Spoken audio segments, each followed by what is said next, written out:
আসসালামু আলাইকুম। আপনি সবাই কেমন আছেন? আমিও আল্লাহর রহমতে ভালো আছি। আমার ভিডিওটি কাছে কিংবা দূরে, দেশ কিংবা দেশের বাহিরে যারা দেখছেন তাদেরকে অসংখ্য ধন্যবাদ। সকাল সকাল বাবা অনেকগুলো সবজি নিয়ে আসছে, ঢেঁড়স। এগুলা কি করব চিন্তায় পড়ে গেলাম। তোমাকে বলতেছিলাম মা কিছুটা সিদ্ধ করে ভর্তা করবো আর ভাজি করি। আর এখানে ওই যে ঢেঁড়সগুলো রেখে এখন সবজি বাগানে চলে আসলাম শাশুড়ি মা কি করে দেখার জন্য। এসে দেখি চারার ভিতরে মাটি দিচ্ছে, চারার গোড়ার ভিতরে মাটি নেই তার জন্য আর কি। যাই হোক, এত কষ্ট করে কি হবে, প্রতিনিয়ত বৃষ্টি হয়, বৃষ্টিতে তো পানি চলে যাবে, মাটিগুলা চলে যাবে এই আর কি। তো মা বলতেছে গোড়ার ভিতরে যদি মাটি না দেওয়া হয় ভালো হবে না চারাগুলা। এদিকে আমি বাবার কাছে চলে আসলাম দেখার জন্য বাবা কি করে। বাবাকে দেখতেছিলাম সবগুলো সবজি গাছে ওষুধ দিয়ে স্প্রে করে দিচ্ছে। তো বাবাকে বলতেছিলাম বাবা এই যে বট বেগুনগুলো দেখা যাচ্ছে এগুলোর ভিতরে স্প্রে করেন যেন পোকা ঘাই না করতে পারে। এখন বাবা বসে বসে বুট বেগুনগুলো দেখে দেখে স্প্রে করে দিবে। আমার ভিডিওটি যদি ইউটিউব চ্যানেল থেকে দেখে থাকেন প্লিজ সাবস্ক্রাইব করে পাশে থাকবেন। আর পুরাতন আপু ভাইয়াদেরকে অসংখ্য ধন্যবাদ। এদিকে মা দেখি আমাকে বলতেছিল এই যে মারিয়া দেখো কইটা গাছ, এইটা হচ্ছে কই গাছ।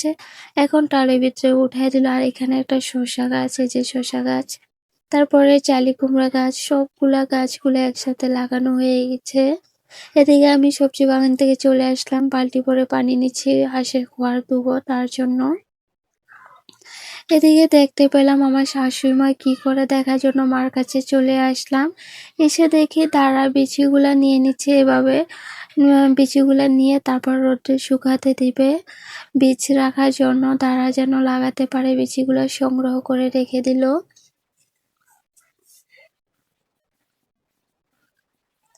আপনারা 2-3 মিনিটের ভিডিও দেখে ভাবেন যে খুবই সহজ ভিডিও করা, আসলে তা না। ভিডিওর পিছনে যে কতটা পরিশ্রম করতে হয় তা আপনাদের জানা নেই, যারা ভিডিও করে তারাই বোঝে। তাও আপনাদের কোনো পাই না, সাড়া পাই না। আসলে আপনারা যদি আমাদের উৎসাহ করেন তাহলে তো ভিডিও ছাড়তে ভালো লাগে। অনেক সময় আলসামি লাগে যে না ভিডিও ছাড়বো না, আমার ভিডিও দেখা হয় না, দেখে না, সাপোর্ট করে না, তার জন্য ভালো লাগে না অনেক সময় করতে। তাও ভাবি যে না এক সময় না এক সময় আপনাদের ভালোবাসা পাবো ইনশাল্লাহ, সেই অপেক্ষায় আছি। এদিকে আমি ঢেঁড়স ভাজি করে নিচ্ছি। আর এখানে হচ্ছে শিং মাছ দিয়ে আলুটা কষিয়ে নিচ্ছি, করলা আর আলু দিয়ে তরকারি রান্না করব। এই তরকারিটা খেতে ভীষণ মজা লাগে। তো মা বলতেছিল একটু ঝোল তরকারি রাখো, ঝোল ঝোল রাখলে খেতে ভালো লাগে। মা একটু বেশি ঝোল তরকারি খেতে পছন্দ করে।